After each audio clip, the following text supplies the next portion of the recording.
আসসালামু আলাইকুম ওয়া রাহমাতুল্লাহি ওয়া বারাকাতুহু। সম্মানিত দর্শক শ্রোতা, আজকে 23শে জুলাই 2025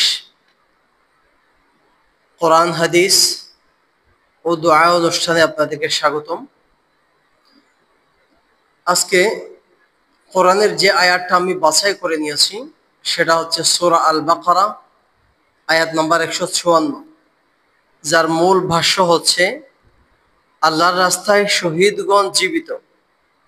আল্লাহ তাআলা পবিত্র কোরআনে ইরশাদ করেন, ولا تقولوا لمن يقتل في سبيل الله أموات بل أحياء ولكن لا تشعرون। অর্থাৎ আর যারা আল্লাহর পথে নিহত হয়, আল্লাহর রাস্তায় নিহত হয়, তোমরা তাদেরকে মৃত বলো না, প্রকৃতপক্ষে তারা জীবিত, কিন্তু তাদের জীবন সম্পর্কে তোমরা অনুভব করতে পারো না। সূরা আল বাকারা আয়াত নাম্বার 154। এবং যে হাদিসটা আজকের জন্য বাছাই করে নিয়েছি সেটা হচ্ছে, আমরা প্রত্যেকেই নিজ নিজ জায়গায় দায়িত্বশীল, অর্থাৎ আমাদের অধীনস্থদের ব্যাপারে আমরা জিজ্ঞাসিত হব। সহিহ বুখারী 2556 নম্বর হাদিস। عن عبد الله بن عمر رضي الله تعالى عنه أن رسول الله صلى الله عليه وسلم قال: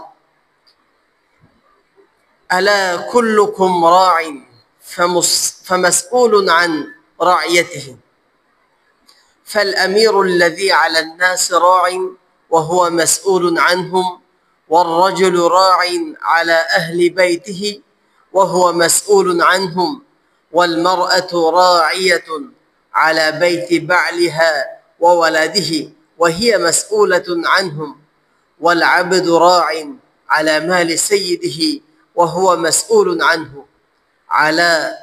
ألا فكلكم راع وكلكم مسؤول عن رعيته। অর্থাৎ আব্দুল্লাহ ইবনে আমর রাদিয়াল্লাহু তাআলা আনহু থেকে বর্ণিত, নবী করিম সাল্লাল্লাহু আলাইহি ওয়াসাল্লাম ইরশাদ করেছেন, তোমরা প্রত্যেকেই দায়িত্বশীল, কাজেই প্রত্যেককেই নিজ অধীনস্থদের সম্পর্কে জিজ্ঞাসা করা হবে।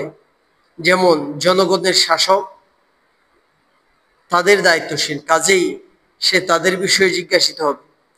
একজন পুরুষ তার পরিবার পরিজনদের দায়িত্বশীল, কাজেই সে তাদের বিষয়ে জিজ্ঞাসিত হবে।